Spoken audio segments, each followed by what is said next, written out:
Ayo, Twan!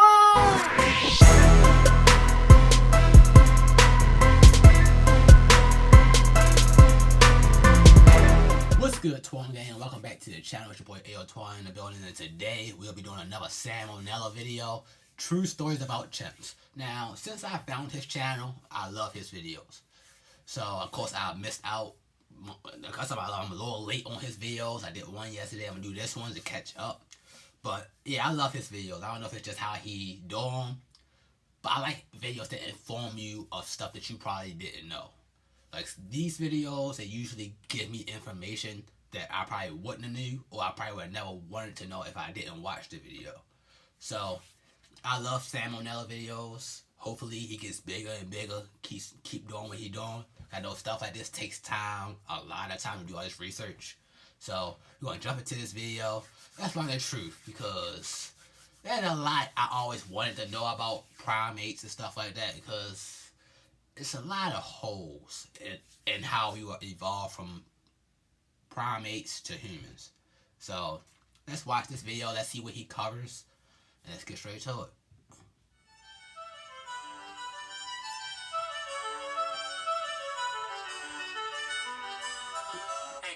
So we all know that, as far as living things go, humans win, not even a contest. But it turns out, if you hop to the next genome over and look real carefully, you can actually see a basic version of a lot of the stuff that makes us so great. Here's some stories about what chimpanzees can get down to in the right context. Talk about chimp tails.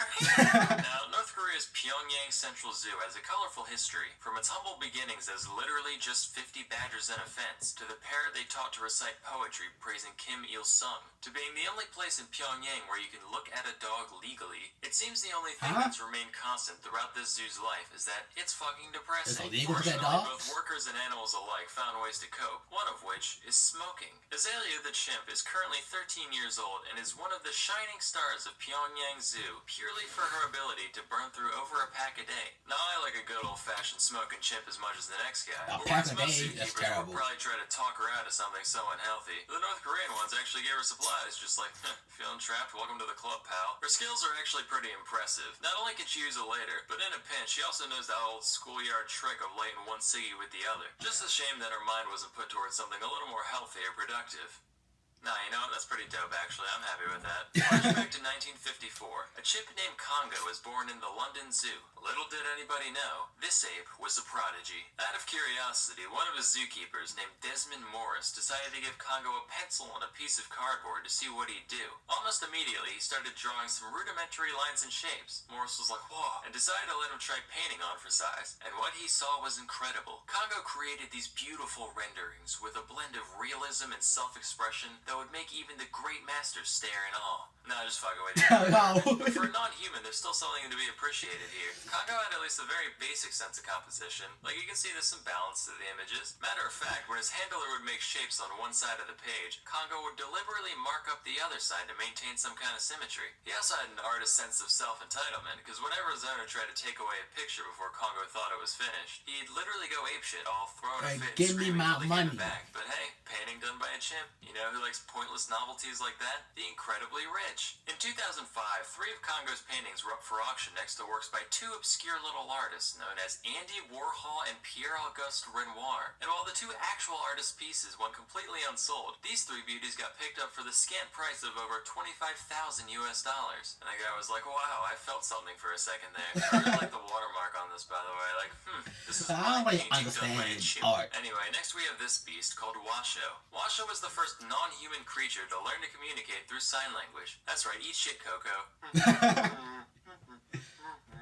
Prior experiments in chimp communication had attempted to teach him some basic spoken language, but after realizing that chimps are physically incapable of making most of the noises we do, they decided signing would be the better option. Washoe was raised in an environment similar to what a human child would experience, complete with toys, clothes, chores, and even being allowed to sit at the dinner table, in spite of what the Bible clearly says about it. The scientists raising Washoe made sure to only communicate in American Sign Language around her, in the hopes of establishing a true conversational rapport. Initially, they took a traditional Pavlovian approach by rewarding proper use of a new sign with food and tickles. But there were a couple problems with this. Firstly, the simple action reward setup meant that Washo didn't have to really understand the words she was signing. Same way a parrot saying I love you in a YouTube video always does it with those cold, unfeeling eyes. Secondly, Washo would break into a laughing fit whenever they tickled her, to the point where the lesson would be essentially over. So the researchers abandoned this and instead just let her learn through observation of her caretaker signing, with much better results even in the total absence of reward stimuli. And the only downside was that the job title of designated chimp tickler ceased to exist. In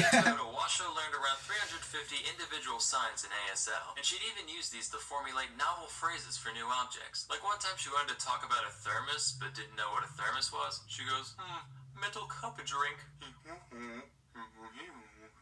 Hey, scat, scat. A similar story comes from a chimp named Lucy, who was raised by one Dr. Maurice Temerlin and his wife, Jane. The tale of Lucy's life is why this woman is now officially the third most famous woman named Jane who worked with apes. In the same vein as Washo, the pair attempted to gain some insight into Lucy's weird chimp noggin by raising her like you would a human. You know, dressing herself, using silverware, making tea, looking at magazines, pretending she knows what a word is, all that jazz. But as Lucy matured, things took an ugly turn. For once, as she was brought up in a basically human environment, she eventually discovered the time-tested human pastime of alcohol. The pair would leave bottles of gin around their home with Lucy, which, I don't know how you make this mistake twice, but it was apparently a common occurrence for them to leave her alone for too long and come back like, honey? I think the monkey's fucking wasted. Again. Another one of her hobbies was sculpting crude human heads out of poop. Her own poop, to be clear. They also left some copies of Playgirl magazine around for Lucy to flip through, which she became very fond of. So fond, in fact, that she was caught multiple times, having relations with the vacuum cleaner. I don't understand the mechanics of it, because no source I found ever went into detail, and believe me, I wanted to know as much as you do.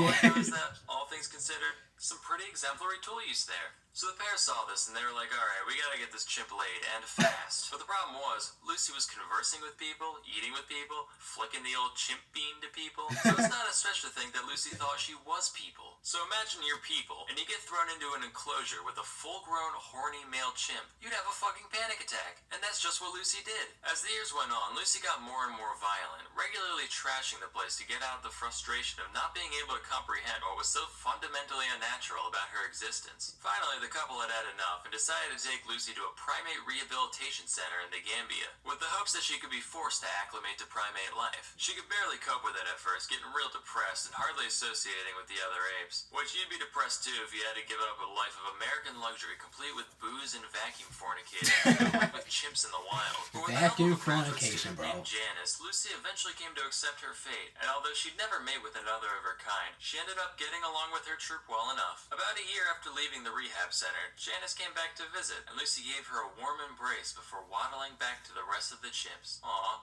Then Lucy got poached like a fucking egg, which kind of puts a damper on the whole happy ending, but, you know, whatever. So if there's one lesson to be gained from all this, it's that the best way to learn something is to be immersed in it and to make it part of you. While treats are good for making dogs do backflips, true comprehension comes from integrating new things into your daily life. And what better way to do that than with some free audiobooks? Sponsor time. Listening to audiobooks inspires us, motivates us, even brings us closer. And there's no better place to listen than Audible. If you want something kind of like what I do, except actually funny and well-informed, check out The Infinite Monkey Cage. Think Ricky Gervais show, except half comedians and half actual scientists. It's great. You can get your first audiobook free along with 2 selected Audible original titles when you start your 30-day trial. Just visit audible.com/salmonella or text salmonella to 500-500 to get started. Again, go to audible.com/SAMONELLA or text SAMONELLA to 500-500 to try Audible for free. I'm glad he makes his ads funny so it's a part of the video. I fell down the stairs this morning. Yeah, I fell off the stairs yesterday, so it's normal. But like I said, I love his videos. Like, I don't know. You can't take an animal, try to adjust them to human life, and then want them to go right back to a primate life. You can't flip-flop. That's the same if you put a prisoner in jail and then expect them to come home years later and be able to still cope with how the world has changed. Too much goes on in a small amount of time for you to come back to where you were, and it's not the same. The people around you is not the same. So you gotta try to get used to that, Some people can get used to it. Some people can't. Some people would rather stay where they were before because they don't want that change. But that's it for this video, guys. Let me know down below. Find more educational videos. Like, I like learning about history. For some reason, like, I didn't in school, but now on here, I like more educational videos. Even if they're not really directly trying to teach you, it informs you on stuff you didn't really know. Like, I wouldn't knew about this story. So, like I said, any other videos you may find, let me know down below in the comments. And then until next time, don't forget to like, comment, subscribe. Peace.